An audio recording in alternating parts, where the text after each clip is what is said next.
Assalamualaikum warahmatullahi wabarakatuh. Perkenalkan, nama saya Sylvia Faura Handini dengan NIM 230948201107 kelas Farmasi B. Nilai-nilai kearsian. Implementasi ruhis dan dakwah bilhal yang terbagi menjadi 4. Yang pertama, implementasi ruhis Islam atau yang bisa disebut dengan ruhis dan dakwah bilhal tampak dalam tujuan dan cita-cita mulia didirikannya Yayasan Rumah Sakit Islam atau yang disebut dengan YARSI. Yang kedua, berdirinya YARSI sangat urgen sebagai alat perjuangan sarana dan wadah untuk mengimplementasikan ruhis dalam melaksanakan dakwah bilhal.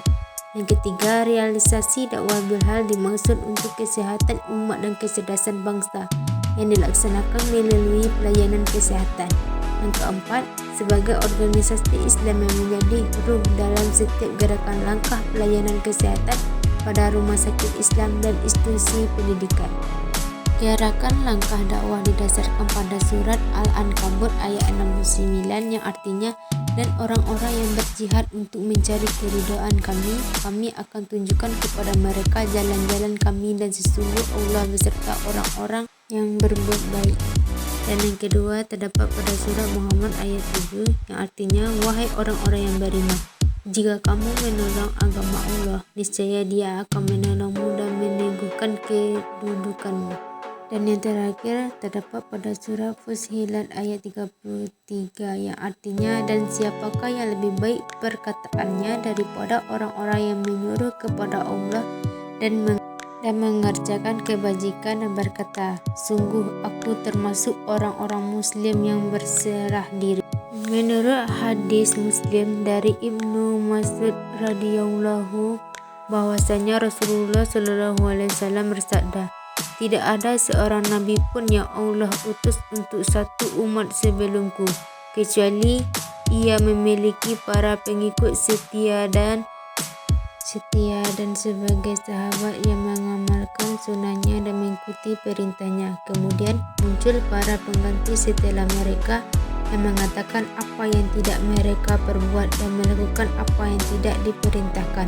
Maka siapa yang berjihad melawan mereka dengan tangan, ia seseorang mukmin. Siapa yang berjihad melawan mereka dengan lidahnya, ia seorang mukmin.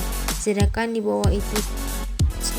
bawah itu semua tidak ada keimanan meskipun hanya sebesar biji sawi.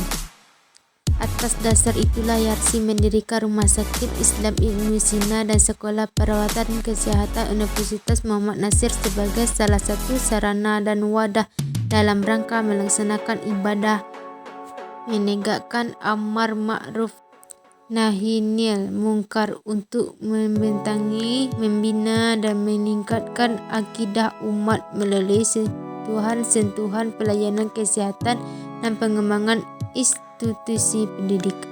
Pendirian YARSI. Yang pertama, YARSI Sumbar merupakan amal besar dan kontribusi nyata umat Islam Sumatera Barat terhadap daerah ini. Yang kedua, berdirinya YARSI tampak sebagai manifestasi keimanan dan ketakwaan sebagai implementasi ruhul Islam dan pelayanan kesehatan dan pendidikan.